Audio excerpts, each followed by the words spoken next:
अस्सलाम वालेकुम। किस्सा में अवां जी ख़िदमत में हाज़िर आहियां। नहीं तो असां वटि जिते बि ख़ुशि हुजो, शादी आबाद हुजो। हयाती जे हिक ॿिए किसे साण अवां जी ख़िदमत में हाज़िर आहियां। पर पहिरीं कुझु क्वेरीज़ जेके तव्हांजे पारां आहिनि ऐं उनजो जवाबु ॾियणु पंहिंजे लाइ ज़रूरी सम्झां थो। एडवोकेट न्याणी आहे असांजी इकरा। उन इहा ॻाल्हि चई त तव्हां पढ़ंदा न कयो, तव्हां जेको बि मटीरियल आहे उहो ॻाल्हाईंदा कयो, तव्हां पढ़ो था त अजीब लॻो था।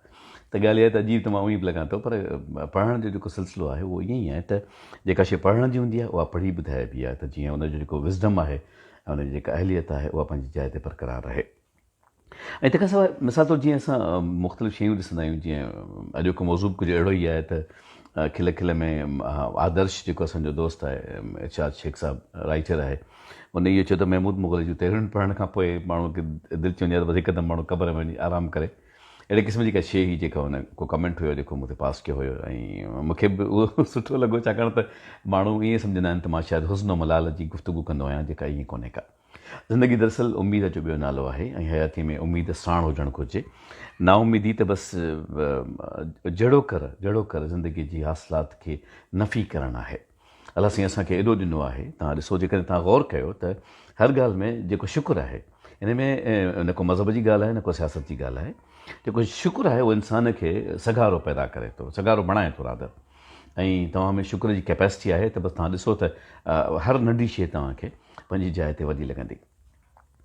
मौज़ू तमामु ज़रूरी आहिनि ज़िंदगीअ में टच करण वारा, छाकाणि त भले उहे केतिरा बि ॾुखिया छो न लॻनि, पर हक़ीक़त खां फ़रार कोन्हे, मफ़र कोन्हे, इनकार कोन्हे। इक़रार ई करिणो आहे त हक़ीक़त छा हूंदी आहे। मिसाल तौरु असांजी जेका हयाती आहे, जेका परवरदिगार असांखे इनायत करे थो, उनजे बारे में असांखे ख़बर न हूंदी आहे त उहा केतिरी आहे, कीअं आहे, मतिलबु अॻियां छा थियणो आहे ऐं कॾहिं मुसाफ़िरी ख़तमु थी वेंदी। अलाह पाक तव्हांखे हयाती ॾे, आबाद सलामत हुजो। रब तव्हांखे मोहताजुनि खां बचाए झझी उमिरि ॾे, ऐं सभई तव्हांखे सूंहं ऐं ख़ूबसूरतियूं ऐं रंग हासिलु हुजनि। पर इन हयाती जी ख़बर तॾहिं पवंदी आहे जॾहिं माण्हू जान छॾे वेंदो आहे। माना ॿिया ॿुधाईंदा आहिनि त हिन जी उमिरि एतिरी हुई, हिन जी उमिरि एतिरी हुई। पंहिंजे बारे में त माण्हू कुझु चई कोन थो सघे त इहा उमिरि केतिरी आहे। पर जेको ट्रेंड आहे, माज़रत सां अॼु हिन मौज़ूअ ते मां ज़रूरु ॻाल्हाइणु चाहियां थो। जेको ट्रेंड आहे उहो अजीब आहे। जॾहिं असां कंहिंखे बि क़ब्रिस्तान में छॾणु वञूं था त हिकिड़ी हैरत अंगेज़ ॻाल्हि ॾिसूं था त चारई पासा जेके से इंक्रोचमेंट्स आहिनि, इन सेंस त माना जेकॾहिं कंहिंजी के ख़ानदान जी का हिकिड़ी क़बर आहे त उते हिकिड़ी वॾी भित चौधारी छिकिजी वञे थी, ऐं उनखां पोइ उन में ॿियनि क़बरुनि जी जाइ बि छॾी वञे थी, त पोइ हाणे जेकॾहिं जॾहिं वारो अचिणो आहे त माण्हू हिते ईंदो। अजीब सोच आहे इहा। ऐं इनजे करे दुनिया में तव्हां ॾिसंदो त बल्कि पंहिंजे वतन अज़ीज़ पाकिस्तान में, सिंध में, ॿियनि इलाइक़नि में तव्हां ॾिसंदो हिकिड़ी अजीब मुंझ थी वेंदी आहे। त हाणे त ॻोठनि में बि इहा सिलसिलो शुरू थी वियो आहे त हिकिड़ा पाड़ा ठही विया आहिनि ऐं हिकिड़ी लोकेलिटी क़ब्रिस्तान में ठही वञे थी त भई हिते फलाणो अची आराम कंदो। परवरदिगार खे, करीम रब खे छा मंज़ूरु आहे इहा ख़बर नथी पवे। मां तव्हां सां हिकिड़ो ज़िंदगी जो रियल किसो तव्हां सां शेयर करणु चाहियां थो, ऐं हैरत अंगेज़ आहे, छाकाणि त लाइफ में माण्हू अहिड़ियूं शयूं ॾिसे थो जेके सम्झ में नथियूं अचनि कीअं आहिनि, पर बहरहाल पंहिंजी जॻह ते एग्ज़िस्ट कनि थियूं। ऐं मां वरी रिपीट कयां त वाक़िया सचा हूंदा आहिनि, ऐं छाकाणि त रिलेटेड हूंदा आहिनि, इन करे मां नाला बि खणंदो आहियां। इन करे उन में को कबाहत कान्हे, को नुक्स कोन्हे, को ऐब कोन्हे। फ़ातिमा जे पुफड़ जी नौकिरी हुई मलेशिया में, अकाउंटेंट हुया, चार्टर्ड अकाउंटेंट हुया, ऐं हुननि पंहिंजी उमिरि जो हिकिड़ो वॾो अरसो हुते मलेशिया में गुज़ारियो हुयो। इन खां पोइ पाकिस्तान आया, ऐं पाकिस्तान में अची हुननि वापसि अची सेटल थिया हिते पाकिस्तान में। त उन्हनि खे जेके 3 फ़र्ज़ंद आहिनि, उन्हनि मां जेको वॾो फ़र्ज़ंद हुयो, उनजो गुलज़ार नालो हो हुनजो। ऐं उनखे इहो थियो त मां हिते मतिलबु ॿाहिरि वञी किथे कमायां, त हुन चयो त मां अमेरिका में सेटल थियां। हाणे ॿारड़ा नंढा हुया, पर बहरहाल चाचा हुननि खे इजाज़त ॾिनी त तव्हां भले तव्हां जिथे बि पंहिंजी ज़िंदगी गुज़ारणु चाहियो था गुज़ारियो। त गुलज़ार अमेरिका में सेटल थी वियो। हीअ मां फैमिली जी ॻाल्हि इन करे तव्हांखे कयां थो, ऑथेंटिक आहे ऐं यकीनी आहे, ऐं अजीब किसा आहिनि पर ज़िंदगीअ जा किसा आहिनि। त हाणे गुलज़ार खे तक़रीबन 17-18 साल थी विया। जेके नंढड़ा ॿार हुयासीं वॾा थी विया हुते अमेरिका में।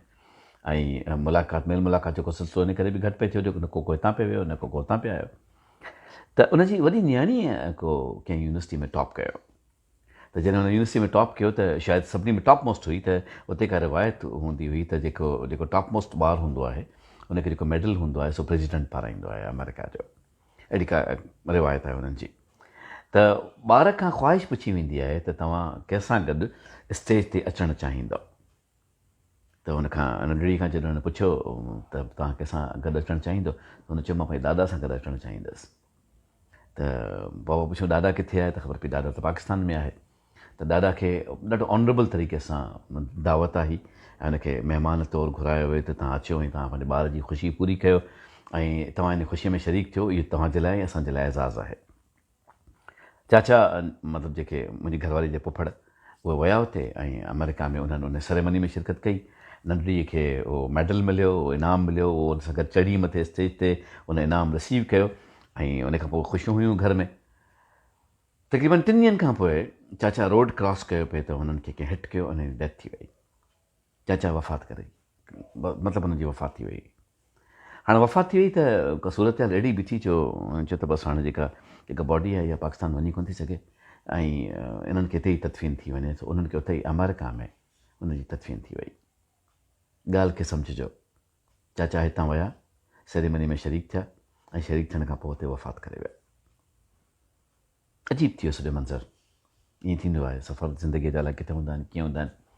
हाणे गुलज़ार पाकिस्तान कोन आयो हुयो 20 सालनि खां ऐं हिते असां वटि हिकिड़ी शादी हुई फैमिली में किथे, त हू हिकिड़ी मोकल करे आयो त जीअं हिन भेरे ठीकु ठाक सेलिब्रेशन्स में शिरकत कबी, सभिनी सां मिलिबो, माइटनि सां मिलिबो, हीउ कबो हू कबो ऐं हू हिते पाकिस्तान आयो ऐं जॾहिं हू पाकिस्तान आयो त बसि ईअं ई थियो, हफ़्ते खां पोइ गुज़ारे वियो।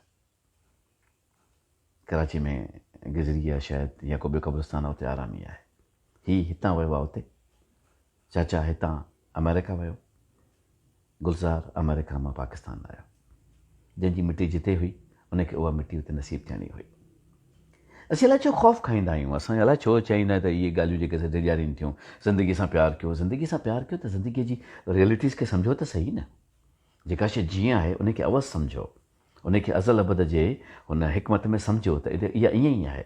त पोइ असां इहे सभु हरकतूं छो था कयूं? कब्ज़ा करणु, ॿियनि खे जाइ न ॾियणु, ॿियनि जे लाइ तकलीफ़ जो सबबु बणिजणु। अलाह साईं ख़ैरु ख़ूबी नसीब करे, अलाह साईं आसानी जो मामिलो करे।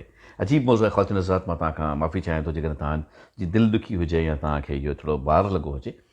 सचाई आहे, असां सच खे तस्लीम छो कोन था कयूं? असां सच जी ॻाल्हि कंदा आहियूं पर असां सचाईअ ते अमल पहिरां छो न हूंदा आहियूं? ज़िंदगी जो वॾो इहो अजीबो ग़रीब ॻाल्हि आहे हिकिड़ी, त असांखे उन जाइ ते बीहणु घुरिजे जेका जाइ मुस्तहकिम आहे।